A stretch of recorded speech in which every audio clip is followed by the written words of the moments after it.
Futebolaço, eu sou o Dieguinho. Bom, galera, tá entrando no ar o nosso terceiro vidão desta terça-feira, como sempre com muitas informações para trazer para vocês. Antes disso, pedir para vocês deixarem o dedo no like no começo do vídeo, que me ajuda bastante. E claro, se for sua primeira vez aqui no canal, já se inscreve, ativa o sininho das notificações e segue a gente também lá no Instagram, beleza? Queria trazer um recado bacana para vocês aí também da OneFootball, cara. O mercado da bola tá pegando fogo, aí jogador chegando, jogador saindo. Você pode ficar por dentro de todas as movimentações do mercado, baixando o aplicativo 100% de graça, além também de poder ver os jogos do campeonato alemão, dinamarquês, japonês, tudo de graça, baixando o aplicativo da OneFootball. Além também de poder marcar o Vasco com o seu clube do coração. E aí toda a notícia do Vascão, o aplicativo manda notificação na tela do seu celular. Baixe o OneFootball. O OneFootball é parceira do canal Futebolaço. O link tá aqui, ó, na descrição do vídeo e no primeiro comentário fixado. Como eu sempre digo, quem baixa o OneFootball não consegue mais ver sem.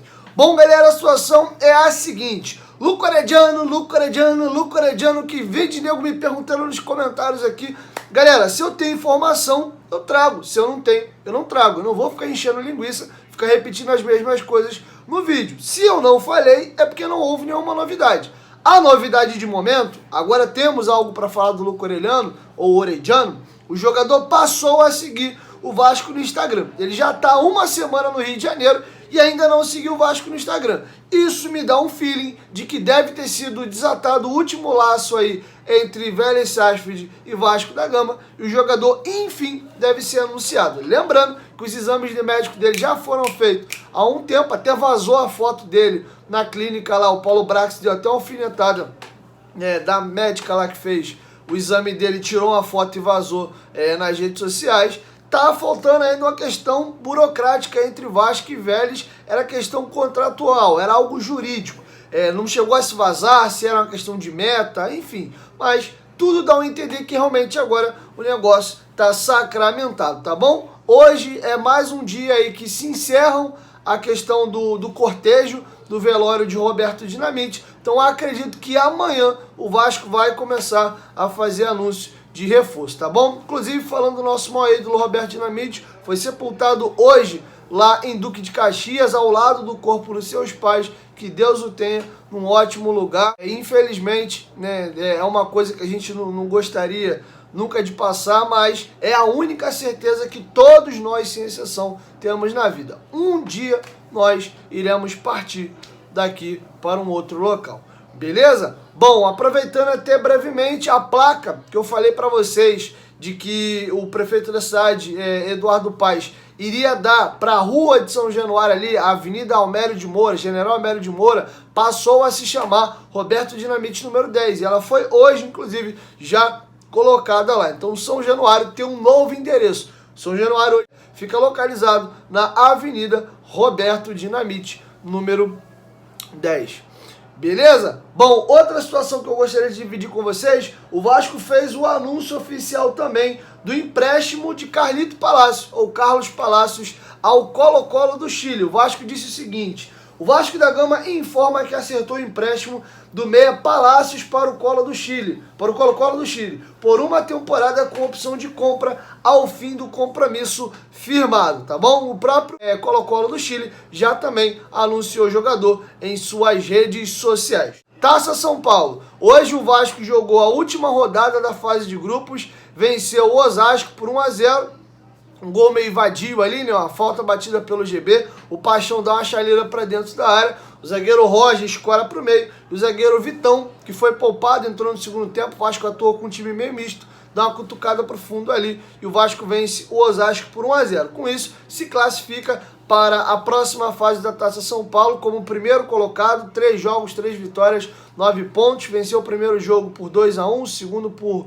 No primeiro jogo foi 1-0, o segundo 2-1 e hoje venceu por 1-0 novamente. Não tenho grandes coisas para falar aqui e fica uma ressalva aqui, infelizmente, tá chovendo muito em São Paulo e os jogos da Taça São Paulo, pelo menos o que eu assisti, um nível técnico horroroso, mas não culpa dos meninos. Ou o campo tava um polo aquático, que foi o jogo entre Vasco e Capital, ou o campo em condições horríveis, péssimas, que foi o jogo do Ercílio Luz e hoje também do Osasco. Além do Vasco já estar classificado, o Vasco colocou um time alternativo, poupou alguns jogadores, então não tem muita coisa para se extrair dessa primeira fase, não. Uma coisa que eu achei interessante, o técnico do Vasco, William Batista, à beira do gramado, é um cara bem enérgico, cobra. Teve um lance que me chamou muita atenção, caiu um cisco no meu olho aqui, desculpa.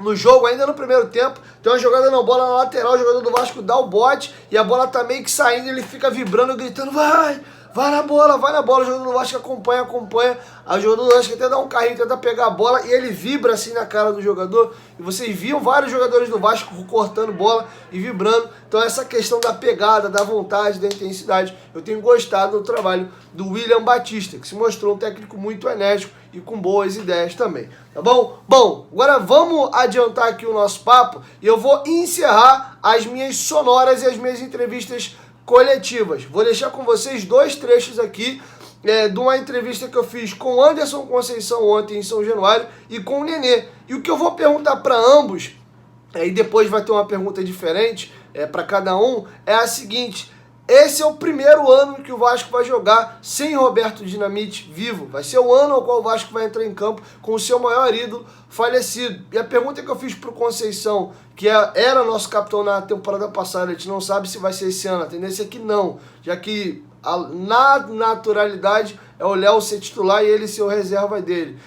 E o Nenê, que era nosso capitão antes do Anderson Conceição assumir a braçadeira, perguntei para ambos. Os jogadores já tiveram uma conversa entre eles de tomar esse ano como um ano de homenagem ao Roberto. O falecimento do Roberto Dinamite vai dar aos jogadores um gás, um plus a mais de cara, vamos jogar pelo Roberto esse ano, vamos dar um algo a mais, vamos tentar de alguma forma dentro de campo homenagear o maior ídolo da história do Vasco. Então eu perguntei isso tanto pro Nenê como pro Anderson Conceição. Pro Nenê teve uma pergunta também de uma conversa de bastidor entre eles, e pro Conceição, que é filho de vascaínos, ele é vascaíno, então qual era a importância do Roberto Dinamite para a família do Conceição. Então primeiro, minha entrevista com a curtinha com o Nenê e na sequência com o Anderson Conceição. Confere aí. Nenê, você é um cara que a gente conhece muito pelo seu lado irreverente, brincalhão. Tem alguma história que você lembra, uma resenha de lado com o Roberto que te marcou? Cara, você tava falando dessa parada de bater falta, né? Que a gente falou de... A gente tava numa ação juntos e a gente tava conversando sobre isso. E, pô, a gente podia jogar junto. E aí, quem ia bater falta? Aí ele falou, você na direita bate bem pra caramba, né? Eu falei, tá bom, vou ficar só com esse pedacinho aqui e o resto é pra você. Meio, esquerdo, de longe. Você com certeza, pô, bate muito melhor falta do que eu e... É você que vai ficar com o resto do campo para você, porque você é o cara. Agora tem uma questão, Nenê, esse é um ano de reconstrução do Vasco. O Vasco hoje está passando um processo novo com a SAF. Eu perguntei isso para o Anderson. Eu sei que está recente, vocês chegaram a conversar entre vocês de repente tomar o ano de 2023 para tentar fazer algo de diferente, uma homenagem para o Roberto dentro de campo. Já houve essa conversa dentro do grupo? Nós estávamos em casa, né, ontem e a gente se viu só hoje, né? E o momento agora realmente é de prestar toda a homenagem a ele, a família, e acho que com certeza a gente vai pensar em alguma coisa. A gente não pensou ainda, mas agora realmente o momento era de prestar solidariedade à família, respeito e total admiração pelo que nós temos por ele. Anderson, tudo bem? Dieguinho do canal de Golaço. Então, Anderson, você é de uma família vascaína, então eu queria que você contasse algum relato da sua família, do que o Roberto representa para vocês. Então, recentemente eu estive passando o Natal com a minha família na Bahia, e na véspera eu fui na casa do meu avô tomar um café com ele. Meu avô, como apaixonado pelo Vasco, a primeira pessoa que ele perguntou para mim foi sobre o Roberto Dinamite. E aí ele, com muitas palavras, com o olho cheio de água, ele sempre relatava de tudo que ele viu no Vasco, e sempre falou que o Roberto Dinamite foi o maior da história do clube. E é dessas coisas boas que nós vascaínos vamos lembrar para sempre dele. Anderson, você está há pouco tempo no Vasco, mas agora na gestão do Jorge Salgado, você fez questão de trazer o Roberto de novo para dentro do clube. Nesse período aí, como é que foi o convívio que você teve com o Roberto? Fala pra gente. Então, até na outra entrevista que eu dei ali, uma das últimas aparições dele no centro de treinamento, ele foi fazer uma matéria com o Nenê. E aí, quando ele entrou na academia, eu estava sentado na maca, confesso que eu fiquei paralisado, que eu não tive nem reação para pegar o celular para tirar uma foto com ele e para guardar esse momento, sabendo do tamanho que ele é para esse clube, do que ele representa para o nosso clube, o que ele vestiu. a história que ele tem, assim, são esses momentos assim que eu vou guardar para minha vida, e o torcedor vascaíno também vai lembrar da história dele. Ele será eterno para sempre aqui nos nossos corações. Ô Anderson, eu sei que está muito recente, mas vocês jogadores chegaram a conversar entre vocês para tomar esse ano de 2023 como um ano de homenagem a ele, tentar dar um gás a mais? Já existiu essa conversa entre vocês? Você acabou o ano como capitão, não sei como é que vai ficar com o Barbieri agora. Se não, é um desejo, uma vontade de ter esse ano dedicado ao Roberto? Com certeza, é uma lenda do nosso clube, com certeza acho que todas as homenagens prestadas a ele vai ser pouco para o tamanho que ele significa e que ele foi aqui para o nosso clube, para a nossa torcida. Mas assim, tenho certeza que o Vasco vai prestar todas as homenagens possíveis para ele, porque agora é uma lenda que está lá no céu. Bom, galera, é isso. Essas são as informações que eu tinha para trazer para vocês nesse vídeo. E amanhã, 11 da manhã, eu chego com a nossa primeira edição, beleza? 1, 2, 3, futebolaço. Tamo junto, família. Qualquer momento, de quem volta, nós estamos junto. Valeu, fui!